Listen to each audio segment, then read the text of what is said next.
So Stuart, while you're working away here, I just wanted to chat to you a little bit more about how you paint, what your sort of style is. Everyone's got their own particular choice of painting method, and just talk me through a little bit of that. Well, I guess my interest really is in drawing and the tightness of the representation. So I tend to start with a very, very tight drawing, and then when I work into it, I'm still drawing. Even with the brush, I tend to be still drawing. So it's not so much, I'm not a big, broad painter.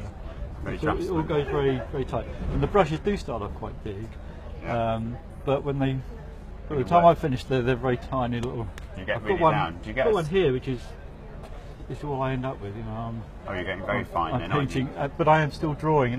Each leaf has to be drawn on with the paintbrush. Were you a draftsman in a former life? Is that why the always drawn? It's always drawing that's interested me, and at school and at college. It's always the drawing. And before painting, really, at college I was always in the life class drawing away. Other people would have their paints out, but I'd be with charcoal or pencil. Yeah. So are all these prepared with a pencil? There'll be a pencil drawing underneath. Yes. To start from. Yes, work definitely. Up. Yeah. I mean, actually, when I'm getting towards the end of a painting, I'm really working on the next one. And I've got the pencil and paper out, and I'm sketching out next to it, sketching out ideas for the next composition. Yeah. And then when I finish that painting, setting up the next composition.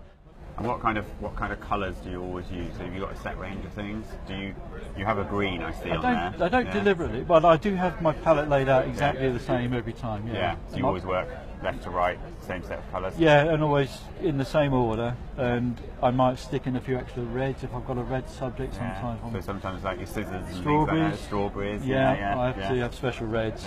And a few different greens. And have you got a favourite few colours that you always mix up? So I see the quite a lot. The violet, it just comes into everything. I mean, that has such a good effect on, especially on sort of, violet and yellow ochre produces a nice sort of warm shadow, sort of the shading. Colour. Yeah. So for those backgrounds and to get the background colour right, that's why you're using that. I do have favourite combinations. That's very true. That's quite fun, isn't it? And is this a favourite combination corner? I suppose would that be right? That would be depending on what you're painting. Yeah, I try and keep a palette going for a couple of days. So I might try and restrict myself to one corner, and then on next day I'm working on the next corner. So I have to know it's fresh paint.